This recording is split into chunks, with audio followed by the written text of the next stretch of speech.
We've all driven alone at night, haven't we? That eerie silence, the way the headlights carve a lonely path through the darkness. But what if one night you weren't truly alone?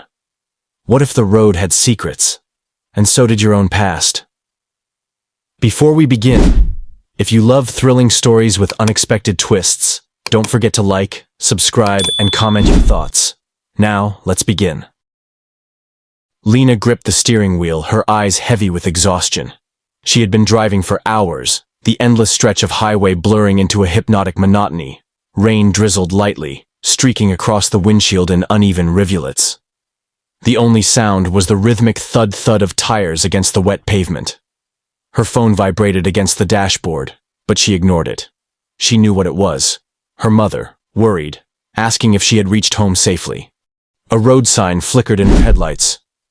Route 66, 50 miles to Greenwood. Almost there. That's when she saw him. A lone figure stood by a broken-down car on the side of the road, dressed in a perfectly tailored black suit.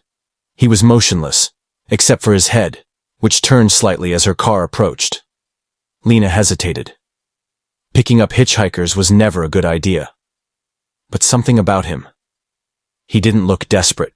He didn't even look cold, despite the rain soaking through his neatly combed dark hair. Against her better judgment, she slowed down and pulled over. The man approached with measured steps, his hands tucked into his pockets. As he neared, Lena noticed something strange. His suit wasn't wet, despite the rain. She rolled down the window just enough to hear him.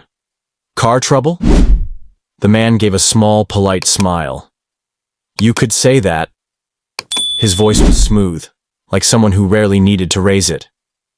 "Would you mind giving me a lift? Just to Greenwood?" Lena hesitated. Every instinct screamed no. But something about him was disarming. Against her better judgment, she nodded. As soon as he sat in the passenger seat, the air in the car felt heavier. For the first few miles they drove in silence. The man sat unnaturally still, his hands resting perfectly on his lap. Then, the radio crackled. The static was sudden, harsh. Lena turned the dial, but every station was just white noise, except one. A distorted voice cut through. "Emergency alert.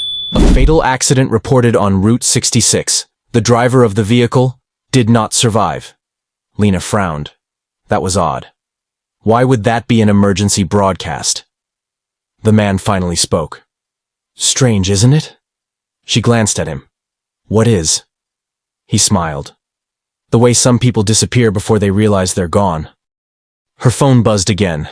She finally grabbed it at a red light. It was from her mother. "Sweetie, please call me. There was a crash near your office. The driver didn't make it, but it was your car." Lena's breath caught in her throat. Her car. That didn't make sense. She was right here. Her hands trembled as she turned to the man beside her. Who are you?" The man tilted his head, his expression unreadable. "Just a passenger." She flicked her gaze to the rearview mirror. Her passenger seat was empty. Her heart pounded. She snapped her head toward him, but he was still there, sitting perfectly still, watching her. "Lena," he said calmly, "do you understand now?" She couldn't breathe. The rain outside seemed to have stopped.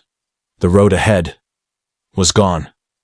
It stretched into an abyss, fading into nothingness. The rain stopped. The world hung in silence. Lena stared at the golden light ahead, glowing softly in the void where the road once was. Behind her, the trees and highway had faded into nothingness. Memories flooded back. The impact, the screech of tires, the moment of weightlessness before the crash, the blood. She had never survived. The man sighed. "Most don't remember right away. Some take years. But you..." He gave her a small, knowing smile. "You're special." Lena's hands were shaking. "If I'm dead, why are you here?" "To take you where you belong." Lena, soft, trembling. What happens now? The man in the suit stepped forward, calm and still. Lena hesitated, fear trembling in her breath. But something in that light, warm, still, called to her. She took a step forward, then another. With each step, Her outline softened. Her figure shimmered, like fog touched by morning sun. And then, she was gone. Only peace remained. The silence gave way to the hum of a new engine. A young man drove alone through the same misty highway, the radio crackling faintly with an old song. Up ahead stood a well-dressed man beside a broken-down car, unmoving, smiling. The driver slowed down, and just like before, the road took a turn. Some roads don't lead home, some take you somewhere else entirely. If you enjoyed this journey through the unknown, don't forget to like, comment, and subscribe to Lost Scroll Studio. Tell us in the comments, would you have picked up the passenger?